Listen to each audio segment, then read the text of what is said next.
Hi friends, இது PR walks and tax நம்ம YouTube channel. நம்ம சேனல்ல இருந்து தினமும் நிறைய கதைகள் கொடுத்துட்டு இருக்கோம். கண்டிப்பா அது எல்லாமே உங்களுக்கு பிடிக்கும். அது அத்தனை கதைகளையும் நீங்க கேட்கணும் அப்படின்னா சப்ஸ்கிரைப் பண்ணிடுங்க. அப்பதான் நம்ம சேனல்ல இருந்து வீடியோ போட்ட உடனே அதோட நோட்டிபிகேஷன் உங்களுக்கு வந்துடும். அதை ஓபன் பண்ணி அதில் இருக்கக்கூடிய கதைகள் எல்லாமே கேட்கலாம். கேட்டுட்டு லைக் பண்ணுங்க, ஷேர் பண்ணுங்க, கமெண்ட் பண்ணுங்க. ஸோ இந்த வீடியோல கேட்கக்கூடிய அற்புதமான ஒரு வித்தியாசமான குடும்ப நாவல் ஆசை அலைகள் அப்படிங்கிற ஒரு நாவல். அதனுடைய பகுதிகள் தான் கேட்டுட்டு இருக்கோம். அடுத்த பகுதியை இந்த வீடியோல கேட்க போறோம். கேட்கலாமா?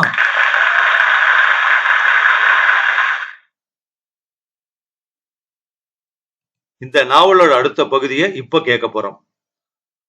ஆசை அலைகள் பகுதி 2, அத்தியாயம் 4. அதுவரை இருந்த அத்தனை பதட்டமும் கவலையும் அவன் தலையை கண்டதும் பட்டென்று கலைந்து போயிற்று. வேதாளங்கள் இரண்டும் முருங்கை மரம் ஏற தலைப்பட்டன. அப்பாவின் கண்களில் அத்தனை துஷ்ட மிருகங்களும் தெரிந்தன. அம்மா கண் கலங்க முகத்தை திருப்பிக் கொண்டாள். என்னடா விச்சு, இப்படி பண்ணிட்ட? அத்தை ஓடி வந்து அவனை அணைத்துக் கொள்ள முயல விஸ்வநாதன் லாவகமாய் அவளிடமிருந்து விலகினான். யாரும் அவங்கிட்ட எதுவும் கேட்க வேண்டாம், வந்தாச்சுல்ல, போய் எல்லோரும் வேலையை பாருங்கோ சித்தப்பா சொல்ல அப்பா அவரை முறைத்து பார்த்தார். அது எப்படி கேட்காம இருக்க முடியும்? அப்படி விட்டுட்டா இவன் போறதும் வரதும் சகஜமாயிடாதா? இவன் மனசுல என்னதான் நினைச்சுட்டு இருக்கான்னு எனக்கு இப்போ தெரிஞ்சாகணும். இனிமே போக மாட்டான். இப்போ ஏன் போனான்? என்னவோ போயிட்டான், இதோட இதை விட்டுடணும். நீ என்ன இவனுக்கு வக்காலத்து? இதே உன்னோட புள்ள இப்படி போயிட்டு வந்தான்னா கேள்வி கேட்காம இருப்பியா? இவனும் என்னுடைய பிள்ளையாட்டம் தான். என்ன கேள்வி இது? அபத்தமா? பிள்ளையாட்டம் தானே, புள்ள இல்லையே. பிள்ளையா இருந்தா அப்போ தெரியும் எங்க வலி வேதனை எல்லாம். உன் புள்ள நல்லபடியா இருக்கான், நன்னா படிக்கிறான். இப்படி எல்லாம் ஓடி போய் உன்னை அவமானப்படுத்துறது இல்ல. அந்த திமிர்ல அடுத்தவாளுக்கு உபதேசம் பண்ற நீ, அப்படித்தானே? அப்பா பேசிய பேச்சில் சித்தப்பாவின் முகம் வாடி போயிற்று. இருந்தாலும் அதை மறைத்து கொண்டு அண்ணனை பார்த்தார். என் புள்ள ரொம்ப வசதியா தெரியறானா உனக்கு? அவனுக்கு என்னடா குறைச்சல்? எல்லாத்துலயும் ஃபர்ஸ்ட். படிப்பென்ன, ஸ்போர்ட்ஸ் என்ன, மத்ததுதான் ஆகட்டுமே. அவன் புள்ள சின்ன வயசுல நான் இருந்தாப்புல இருக்கான். இவன் உன்னாட்டம் அப்படியே. ஒரு ஹைகோர்ட் ஜட்ஜு பேசுகிற பேச்சாக இல்லை அப்பா பேசியது. படிப்பு இருந்து என்ன, பேச்சில் விவேகம் இல்லாதவரை என்னவென்று சொல்வது? சித்தப்பா அமைதியாய் அந்த வழியை தாங்கிக் கொண்டார். சொல்லுடா, எங்க போன? ஏன் போன? அப்பா அவன் பக்கம் திரும்பினார். விஸ்வநாதன் பதில் சொல்லவில்லை. நான் சொல்லவா நீ எங்க போயிருப்பேன்னு? சொல்லேன் என்பது போல அவரை பார்த்தான். உனக்கு படிப்பு வரல, நாங்க திட்டுறதே பிடிக்கல. இந்த வீட்டுல உனக்கும் யாரோடவும் பேச பிடிக்கல. பேசுனா எங்க உருப்பட்டுருவோமோன்னு பயம். அதனால வெளியில நிறைய ஸ்நேகம் வச்சிருக்க. எல்லாம் கெட்ட ஸ்நேகிதம். டீச்சர் புள்ள மக்கு, போலீஸ்காரன் புள்ள திருடங்கிற மாதிரி ஜட்ஜு புள்ள டெரரிஸ்ட் ஒரு பழமொழியை உருவாக்க போற. எஸ், நீ கொஞ்சம் கொஞ்சமா டெரரிஸ்டா மாறிண்டு வர. எனக்கு அது நன்னா தெரியறது. அந்த கெட்ட சவகாசம் தான் 4 நாளா உன்னை தலைமறைவா கூட்டிட்டு போயிருக்கு. நாளைக்கே நீ எங்காவது பாம் வச்சுட்டு வந்தாலும் ஆச்சரியப்படுறதுக்கு இல்ல. உன்னோட பைத்தியக்கார பேச்ச நிறுத்தறியா? அதற்கு மேல் பொறுக்க முடியாத சித்தப்பா கத்தினார். அவர் முகம் சிவந்திருந்தது. இப்படி அவர் கோபப்பட்டு யாரும் பார்த்ததில்லை. அப்பா அவரை முறைத்து பார்த்தார். விஸ்வநாதனுக்கு அந்த சூழ்நிலையிலும் சிரிப்பு வந்தது. அடே அப்பா, அப்பாவுக்குத்தான் என்ன கற்பனை வளம்! படிப்பு அவன் மண்டையில் ஏறவில்லை என்ற ஒரே ஒரு உண்மையை என்னமாய் கற்பனை சேர்த்து ஜோடிக்கிறார். படிப்பு வராத பிள்ளை என்றாலே பெற்றவனுக்கு இப்படித்தான் வேண்டாத கற்பனைகள் விரியுமோ? நெகட்டிவ் சிந்தனைகள் தவறு என்பது இந்த ஜட்ஜுக்கு யாரும் சொல்லிக் கொடுக்கவில்லையோ? கிட்டத்தட்ட இதையேதான் சித்தப்பாவும் அப்பாவை பார்த்து அப்போது கேட்டார். பிள்ளைங்களை பத்தி பாசிட்டிவா திங்க் பண்ண கத்துக்கணும். இப்படி சொல்லி சொல்லியே நீ அவனை டெரரிஸ்டா ஆக்கிடுவ போல இருக்கு. Shut up. அவன் எதிர்க்கவே என்ன மட்டம் தட்டுற அளவுக்கு ஆயாச்சா? நான் மட்டம் தட்டல, நீ பேசுறது சரியில்லைன்னு சொல்றேன். உன் புள்ள சரியா இருக்கான்ல, அதான் இந்த திமிர் உனக்கு. மறுபடியும் மறுபடியும் என் புள்ள சரியா இருக்கான், அதான் இப்படி பேசுறேன்னு இதென்ன குதர்க்கம்? இப்ப சொல்லு, என் புள்ளைய உனக்கே தத்தம் பண்ணி தரேன். பதிலுக்கு உன்னோட டெரரிஸ்ட் புள்ளைய எனக்கு கொடுத்துரு. சித்தப்பா விளையாட்டுக்கு தான் சொன்னாரா அல்லது அப்பாவின் வாயை அடைப்பதற்காக அப்படி சொன்னாரா என்று தெரியவில்லை. ஆனால் அத்தனை பேரும் அவரை திகைப்போடு பார்த்தார்கள். அப்பா சற்றே முகம் தாழ்த்தி கண்ணாடிக்கு மேல் வழியே சித்தப்பாவை உற்று பார்த்தார். இது வெறும் வாய்ஸ் அவடாலா இல்ல நிஜமாவா? சொன்னபடி செய்யற மனோபலம் இருக்கா உனக்கு? அப்பா கேட்க வீடு அவர்கள் இருவரையும் குழப்பத்தோடு பார்த்தது. இப்ப சொல்லு, பிச்சுவ நான் தத்தெடுத்துக்கிறேன். முரளிய எனக்கு தத்து கொடுப்பியா? அத சொல்லு முதல்ல. தரேன். அவன்கிட்ட கேட்க வேணாமா? அவன் இதுக்கு நிச்சயம் ஒத்துப்பான். உனக்கே தெரியுமே, அவனுக்கு என்ன விட உங்கிட்டதான் மதிப்பும் பிரியமும் அதிகம்னு. வார்த்தை மாற மாட்டியே. சித்தப்பா மாட்டேன் என்பதாக தலையாட்டினார். அப்படின்னா இன்னைக்கே ஒரு நல்ல நாள் பாருடா. உன் புள்ளைய நானும் என் புள்ளைய நீயும் தத்தெடுத்துப்போம். தருதலைக்கு அப்படா இருந்தா தான் என் கஷ்டம் என்னங்கிறத உன்னோட அனுபவத்துல நீயே புரிஞ்சுப்ப. ஆனா ஒண்ணு, என்ன காரணத்தை கொண்டும் உன் புள்ளைய நீ திருப்பி கேட்க மாட்டேன்னு சத்தியம் பண்ணு. இதுக்கு நான் சம்மதிக்கிறேன். என்ன சொல்ற? நான் சம்மதிக்கிறேன், சத்தியமும் பண்றேன். இதே சத்தியத்தை நீங்களும் பண்ணணும். முடியுமா? சித்தப்பா கேட்க அப்பா குதர்க்கமாக சிரித்தார். போயும் போயும் இந்த வெறும் பையில நான் திருப்ப கேட்பானாக்கும். ஆனா ஒண்ணு, உன் புள்ள எனக்கு கிடைக்க போற வைரம். அதனால எனக்கு அடிக்க போறது அதிர்ஷ்டம். சோ இதுல நான் யோசிக்க எதுவுமே இல்ல. ஆனா நீ நன்னா யோசிச்சுக்கோ. பதிலுக்கு உனக்கு கிடைக்க போறது ஒரு கரித்துண்டு தான். நாளைக்கு அவனால உனக்கு எத்தனையோ பாதிப்பும் கஷ்டமும் ஏற்படலாம். கஷ்டம் வந்ததும் உடனே ஓடி வந்து இந்தா உன் புள்ளைய நீயே வச்சுக்கோ, என் புள்ளைய திருப்பித்தான்னு கேட்கப்படாது. அப்படி கேட்க இது விளையாட்டு ஒண்ணும் இல்ல, வாழ்க்கை. புரியுதாடா? நான் கேட்க மாட்டேன். அப்ப நல்ல நாள் பாரு. இது ஜென்டில்மேன் அக்ரிமெண்ட். கடவுளே, நீங்க விளையாடுறீங்களா இல்ல சீரியஸா தான் பேசுறீங்களா? அத்தை பதறினாள். சீரியஸா தான் பேசுறோம். முரளி தான் இனிமே என்னோட புள்ள. ருக்மணிக்கு பொறி போட்ட கைதான் எனக்கு கொல்லி போடணும்னு அன்னைக்கு சொன்னேன் பாரு, அது நிஜமாக போறது. எப்ப கூட பிறந்தவ கல்யாணம் கூட பார்க்க பிடிக்காம ஓடினானோ அப்பவே இவன் என் பிள்ளையே இல்லைன்னு தீர்மானம் பண்ணிட்டேன். வீடு அதிர்ந்து போனது. விக்கித்து போய் அவரை பார்த்தது. நீ பாட்டுக்கு இப்படி சொன்னா எப்படின்னா? முரளி கிட்ட கேட்க வேண்டாமான்னு கேட்டாப்ல பிச்சு கிட்ட கேட்க வேண்டாமா? அத்தை விஸ்வநாதனை பார்த்தபடி கேட்டாள். அவன் என்ன கேட்கறது? அவன் விரும்பினாலும் விரும்பாட்டாலும் முரளிதான் இனி என் புள்ள. விஸ்வநாதன் அப்பாவின் எதிரில் வந்து நின்றான். அவன் முகம் குங்குமமாய் சிவந்திருந்தது. என் மேல உங்களுக்கு வெறுப்பு உண்டுன்னு எனக்கு தெரியும். ஆனா இவன் என் பிள்ளையே இல்லைன்னு சொல்ற அளவுக்கு வெறுப்பு இருக்கிற விஷயம் இப்பதான் தெரியறது. நான் சொல்றதையும் கேட்டுக்கோங்க. நீங்க திட்டாளிங்கிற ஆதங்கம் அது மட்டும்தான் இத்தனை நாள் எனக்குள்ள இருந்துச்சு. என்ன நீங்க புரிஞ்சுக்க மாட்டேலாங்கிற ஏக்கம் இருந்தது. எல்லாமே இப்போ முழுசா களைஞ்சு போயிடுது.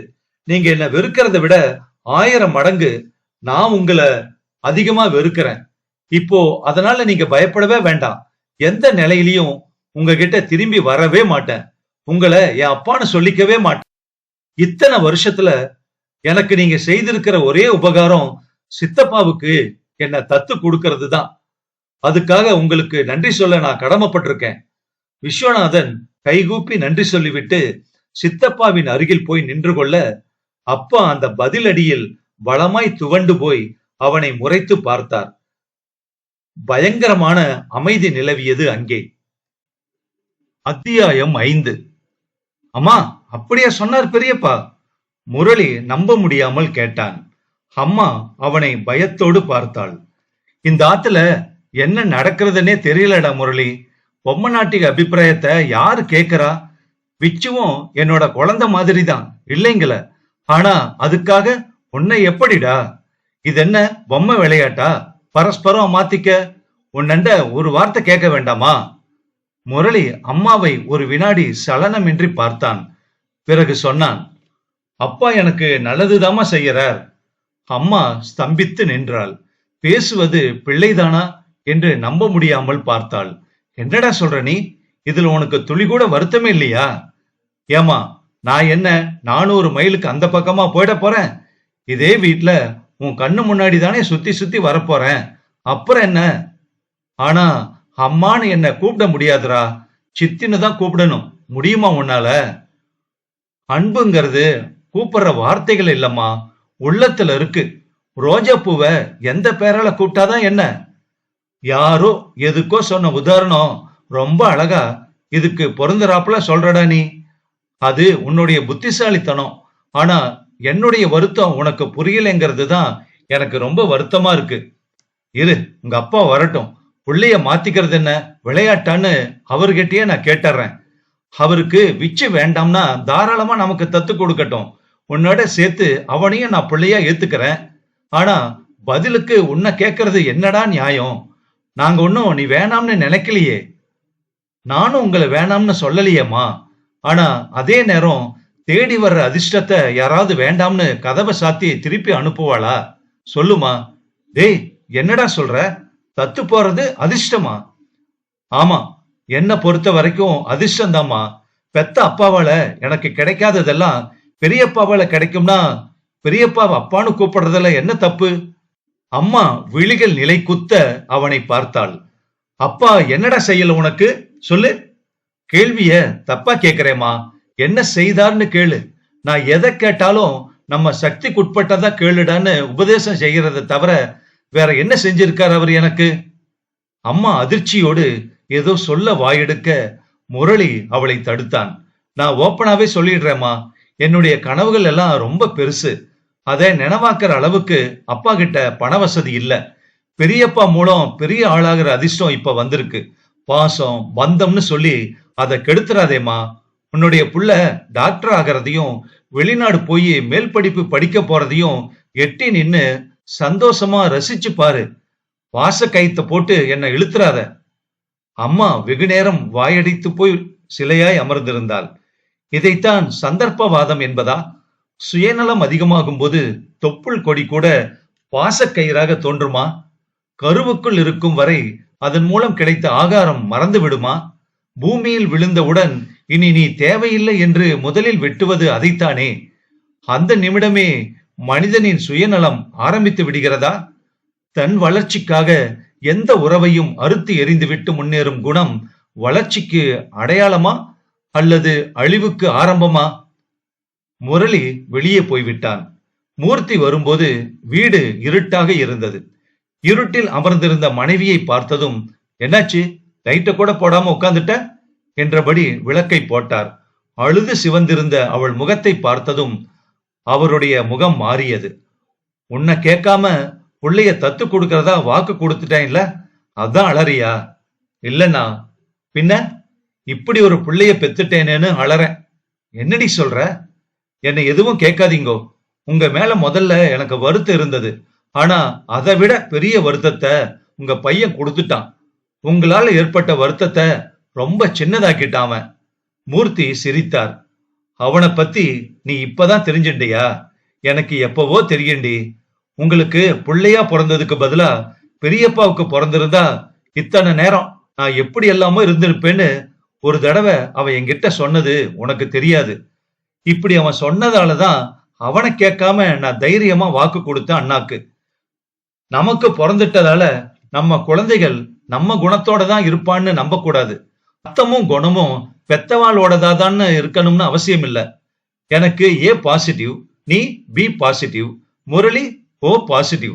நம்ம 2 பேர் ரத்தமும் இல்லாத புது வகை ரத்தம். ரத்தம் மட்டும் இல்ல, குணமும் அவனுக்கு அப்படிதான். இது இயற்கையோட அதிசயம். இயற்கைய ஏத்துக்கதான் வேணும் நாம. வெயில் அடிக்கிறது என்னும் மழை பெய்யறதுன்னு யாராவது உட்கார்ந்து அழுவாளா? அதை ரசிக்கத்தானே செய்யறோம். அதே மாதிரி இதையெல்லாம் கூட ரசிச்சு ஏத்துக்கோ.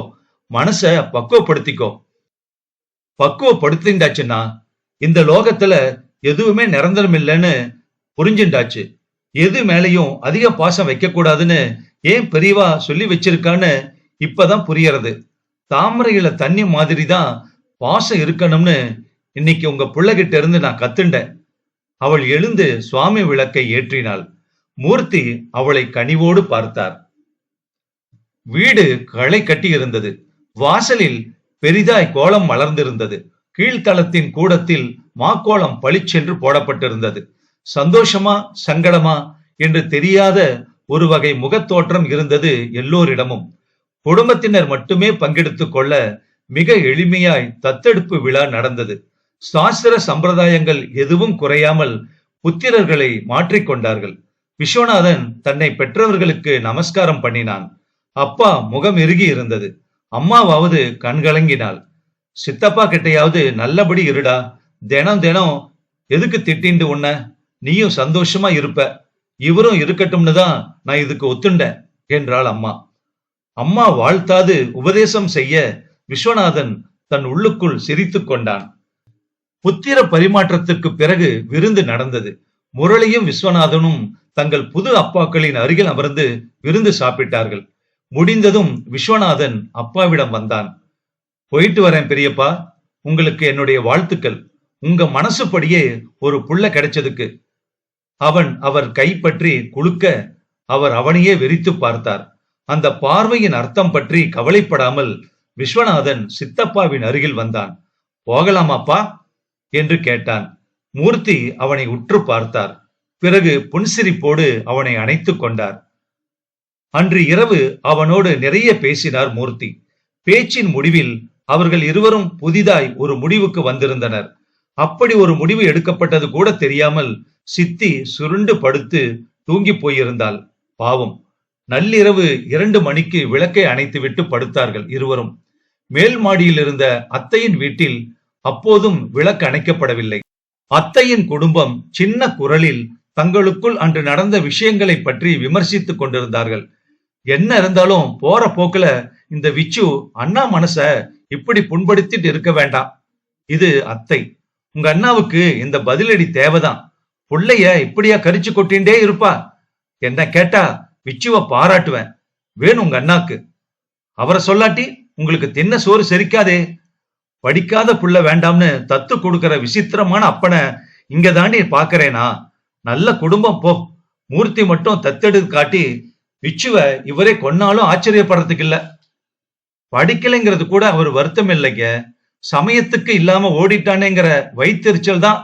அதுலதான் இப்படி செஞ்சிட்டார். உங்க அண்ணா திட்டுற திட்டுக்கு அவன் என்னைக்கோ ஓடி இருக்கணும்.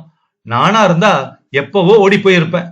குழந்தைகள் படிக்கிறதும் படிக்காததும் நம்ம பாக்கியம்டி. அதுக்காக இப்படியா கரிச்சு கொட்டுவா?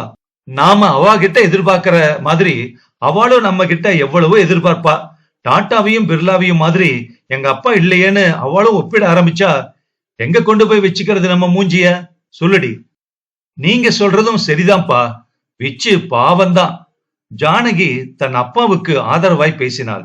பெரிய மாமா முரளிய என்னவோ வசத்தின்னு நினைச்சுட்டு இருக்கார். அவன மாதிரி சந்தர்ப்பவாதிய பார்க்கவே முடியாதுப்பா. பின்னாடி மாமா ரொம்ப கஷ்டப்பட போறார் பாருங்க. போருண்டி, உன்னோட திருவாய மூடு. அவ வாய் எதுக்குடி மூடுற? அவ சொல்றது சரிதான். அது சரியோ தப்போ எப்படியோ இருந்துட்டு போகட்டும். நான் இப்ப நினைக்கிறத வேறண்ணா. என்ன? முரளி புத்திசாலி. அண்ணா அவனை பெரிய ஆளாக்கிடுவார். அதுல எந்த சந்தேகமும் எனக்கு கிடையாது. அண்ணா கிட்ட பணமும் நிறைய இருக்கு. அதனால நான் ஒரு முடிவுக்கு வந்திருக்கேன்னா, ஜானகிய முரளிக்கு கல்யாணம் பண்ணிடணும். அண்ணா கிட்ட இப்பவே பேசி இதுக்கு அச்சாரம் போடணும். மத்தவா முந்திக்கிறதுக்குள்ள என்ன சொல்றேன்? ஜானகி அதிர்ச்சியோடு அம்மாவையும் அப்பாவையும் பார்த்தாள். பின் சொன்னாள், உங்க முடிவுக்கு என்னால சம்மதிக்க முடியாதுமா. அம்மா அதை கேட்டு அவளை விட அதிர்ந்து போனார்.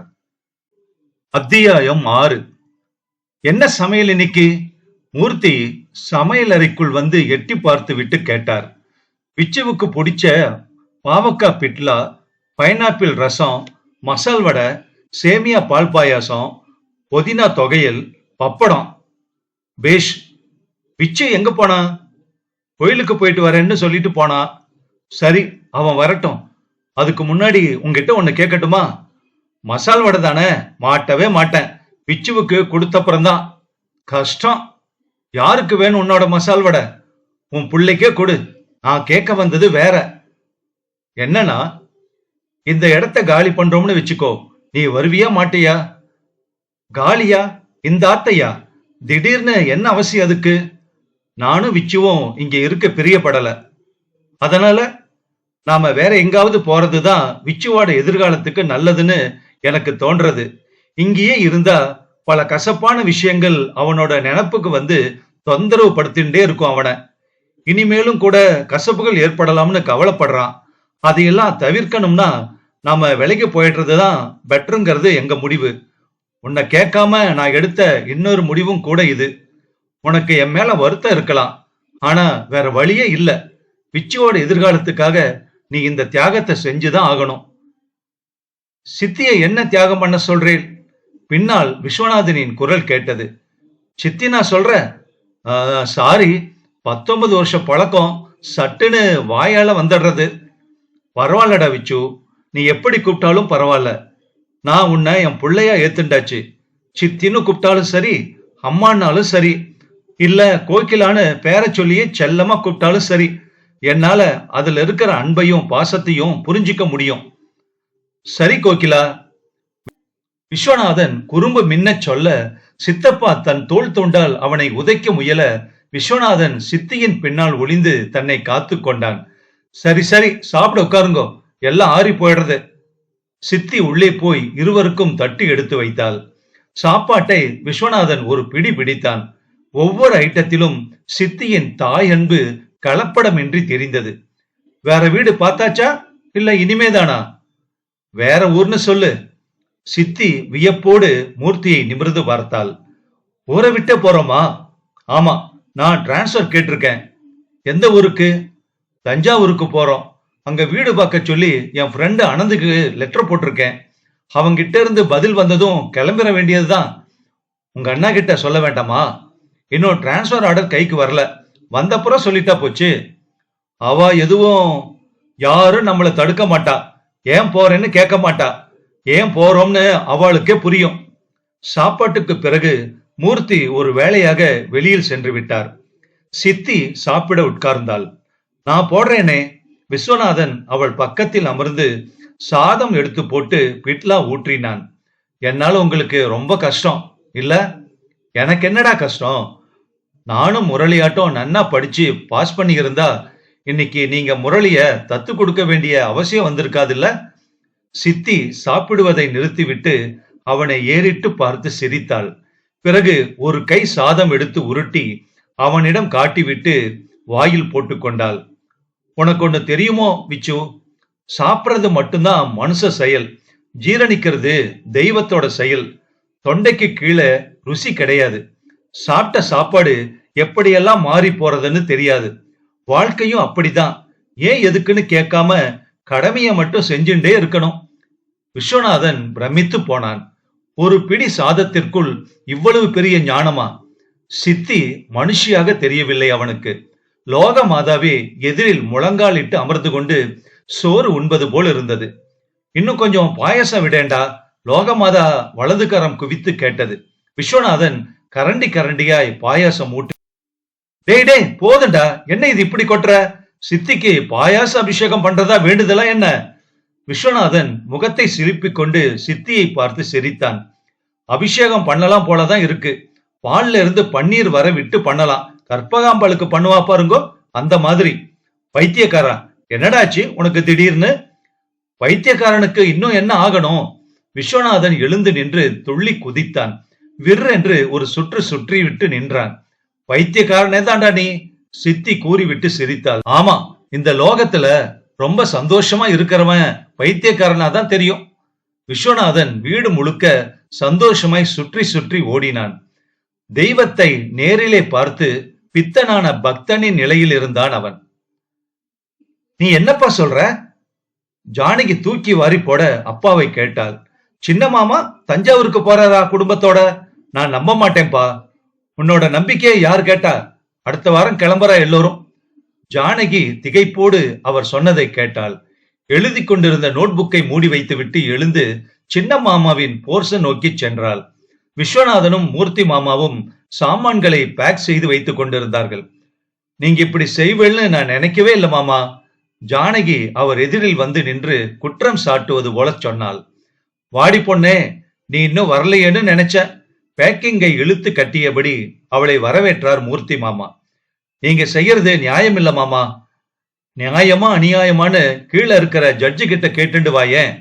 தப்பா இருந்தா அதுக்கு தண்டனை 100 கசையடி, சரியா? எண்டல் வேணாம் மாமா. இப்படி எல்லாத்தையும் விட்டுட்டு எங்கேயோ போறேங்கிறீங்களே, எப்படி மனசு வர்றது உங்களுக்கு? அப்படி எங்க போறோம் நாங்க? இதோ இருக்கிற தஞ்சாவூர் தானே. ஒரு ராத்திரி பிரயாணப்பட்டா ஒருத்தர் பாத்துக்கிற தூரம் தானே. அதுதான் எதுக்கு போகணுங்கிறேன். மாமா புன்சிரிப்போடு அவள் அருகில் வந்து அவள் தலையை பிரியத்தோடு தடவினார். எல்லோரோட நன்மைக்காகவும் தான் இந்த பிரிவு ஜானோ. எல்லோரும்னா யாரு? எல்லோரும்னா எல்லோரும் தான். முக்கியமா விச்சு. அப்புறம் நீ கூட தான். நானா? ஜானகி திகைத்தாள். என்னுடைய நன்மைக்காகவா? எனக்கென்ன? உனக்காக தான் ஜானு, முக்கியமா. மூர்த்தி கண் சிமிட்டி சிரிக்க ஜானகி குப் என்று ஒருவித பரவசம் படர அவரை ஆழமாக பார்த்தாள். போ தாயி, உன் மனசு நோகாம எல்லாம் நடக்கும். சீக்கிரமே நடக்கும். சரியா? ஜானகி அமைதியாய் திரும்பி நடந்தாள். மாமாவும் மருமகளும் என்ன பேசின்றேன்? எனக்கு ஒன்னும் புரியல. விஸ்வநாதன் சலித்து கொண்டான். சித்தப்பா நமுட்டு சிரிப்பு சிரித்தார். பெரிய கோயில் கோபுரத்தை பிரமிப்போடு பார்த்தான் விஸ்வநாதன். அடே அப்பா, இப்படி ஒரு கட்டுமான அழக நான் கண்டதே இல்லை சித்தப்பா. என்ன அழகு, என்ன கம்பீரம்! சொல்லி சொல்லி மாளவில்லை அவனுக்கு. அந்த காலத்துல இன்ஜினியரா, ஆர்கிடெக்டா, ஆனா என்ன ஒரு கணக்கோட இந்த அதிசயத்தை கம்பீரமா கட்டி முடிச்சிருக்கான் பாத்தியா ராஜராஜன். இன்னைக்கு 5 வருஷம் படிச்சு பட்டம் வாங்குற யாராலையாவது இப்படி ஒரு அழகை உருவாக்க முடியுமா? விஸ்வநாதன் அதை ஆமோதித்தான்.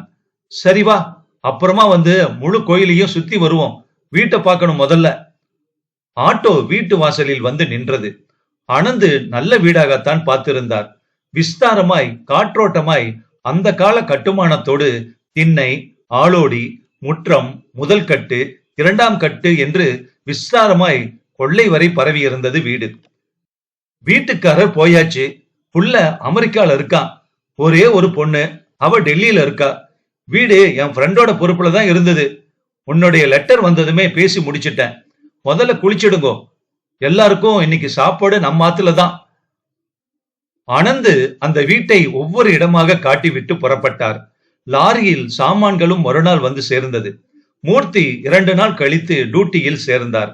அதற்கு அடுத்த வாரம் அவர் விஸ்வநாதனை ஒரு இடத்திற்கு அழைத்து கொண்டு போனார். வீடு முழுக்க சித்திரங்களும் சித்திர பலகைகளுமாக வர்ணமயமாய் இருந்தது. இவர் நம்பியார், அனந்துவோட ஃப்ரெண்டு, அற்புதமான ஓவியர். இனிமே உன்னோட குருவும் கூட. விஸ்வநாதன் திகைப்போடு இருவரையும் பார்த்தான். திரும்பி வரும்போது என்ன பேசுவதென்றே தெரியாமல் மௌனமாக நடந்தான் விச்சு. மனசுக்குள்ள இருக்கிற உணர்ச்சிகளை எது மூலமாவது வடிச்சு கொட்டிடணும்டா விச்சு. ஒவ்வொருத்தர் ஒவ்வொரு விஷயத்த வடிகாலா வச்சுப்பா. சில பேருக்கு எழுத்து வடிகாலா இருக்கும், சிலருக்கு சங்கீதம், சிலருக்கு தியானம், சிலருக்கு ஓவியம். அவாவாளுக்கு எது பிடிக்கிறதோ அது வடிகாலா ஆயிடும். உன் மனசுக்குள்ள பிரஷும் பெயிண்டுமா இருக்கிற விஷயத்தை எழுப்பி விடு. உன்னுடைய உணர்வுகளை முதல்ல கொட்டி தீர்த்துடு. ஓவியம் மூலமா அந்த பாரம் குறைஞ்சிரும். உனக்கு படிப்பு சுலபமாயிடும். என்னடா நான் சொல்றது புரியுதா? விஸ்வநாதன் நின்றான். எதுவுமே பேசாது அவர் தோளில் சரிந்தான். தோள்பட்டை சில்லிட அவர் சுற்றுமுற்றும் பார்த்தார். அட அசடே, நடு வீதிடாது. நான் என்னவோ உன்னை திட்டி நீ அலறாப்புல எல்லோரும் பாக்குறதுக்குள்ள கண்ணை தொட. மௌனம்தான் மிக சிறந்த நன்றி என்பது போல அவன் கண்ணை துடைத்து மௌனமாய் அவரோடு வந்தான். 5 மாதத்தில் வீடு முழுக்க விதவிதமாய் மனித முகங்கள் சிரித்தன, முறைத்தன, ஓரக்கண்ணால் பார்த்தன, உருவம் நெறித்தன, நாக்கை நீட்டி அழகு காட்டின, கண்ணீர் விட்டு அழுதன. அடே அப்பா, பெரிய ஆளுதான்டா நீ. எங்க என்ன வரைஞ்சு காட்டு பார்க்கலாம். சித்தப்பா விவேகானந்தர் போல நின்றார். ஆஹா, இது நன்னால சித்தப்பா. வேற எப்படி நிக்கணும் சொல்லுடா. வறுமை நிறம் சிவப்பு படம் பார்த்திருக்கேளா? ஆமா, அதுல அந்த பரணிக்கு நடு ரோட்ல ஒரு ஆள் போஸ் கொடுப்பானே, நெஞ்ச நிமித்திண்டு கரணையா சதை தெரிய ஆண் அழக நாட்டம். அது மாதிரி போஸ் கொடுங்க சித்தப்பா. அது மாதிரியா? கொடுக்கலாம். ஆனா அதுல ஒரு சின்ன பிரச்சனை. என்ன? அந்த கரண சதையெல்லாம் எங்க கிடைக்கும்னு சொல்லு, வாங்கிட்டு வந்துருவோம். விஸ்வநாதன் கொல் என்று சிரித்தான். என்னடா சிரிப்பீங்க? சித்தி காஃபி வாசத்தோடு வந்த. சித்தப்பாவை நீங்க சரியாவே கவனிக்கிறது இல்ல சித்தி. என்ன கவனிக்கலனா? அவருக்கு கரணையா ஏதோ வேணுமா? கரணக்கிழங்கா? வாங்கிட்டா போச்சு. சித்தி காஃபியை ஆற்றியபடி சொல்ல இருவரும் வயிற்றை பிடித்து கொண்டு சிரித்தார்கள். எதுக்குடா 2 பேரும் சிரிக்கிறேள்? சொன்னா நானும் சிரிப்பேனே. உன்ன அவன் படம் வரையறானா, நிக்கிறியா? 2 பேரையும் சேர்த்து வரையட்டுமே, நீங்களும் நில்லுங்கோண்ணா. சித்தி அவரை இழுத்து தன் அருகில் நிறுத்தி கொண்டாள். விஸ்வநாதன் தூரிகை எடுத்தான். 1 மணி நேரம் கழித்து அவன் நீட்டிய பேப்பரில் அர்த்தநாரீஸ்வரரின் படம் வரையப்பட்டிருந்தது. என்னடா இது? இதுதான் நீங்க. உங்க காலுக்கடியில ஒரு பூ போட்டிருக்கேன் பாருங்கோ, அதான் நான். பூர்ண சரணாகதி, புஷ்பாஞ்சலி என்று கண்ணீர் வழிய சொன்னான். சற்று நேரம் அங்கே கனத்த மௌனம் நிலவியது. சித்தி சட்டென்று அவனை இழுத்து அவன் உச்சந்தலையில் முத்தமிட்டாள். நாங்க பாக்கியம் பண்ணினவாடா, உன்னை தந்தவாளுக்கு 8 ஜென்மத்துக்கு கடன் பட்டவா. நன்னார்க்கணுண்டா நீ. இந்த லோகம் பெருமூச்சு விடுற அளவுக்கு நீ வசந்து நிக்கணும். சித்தி கண் கலங்கியபடியே தொண்டை அடைக்க அடிவயிற்றிலிருந்து ஆசீர்வதித்தாள். இந்த நாவலோட தொடர்ச்சிய அடுத்த பகுதியில கேட்கலாமா?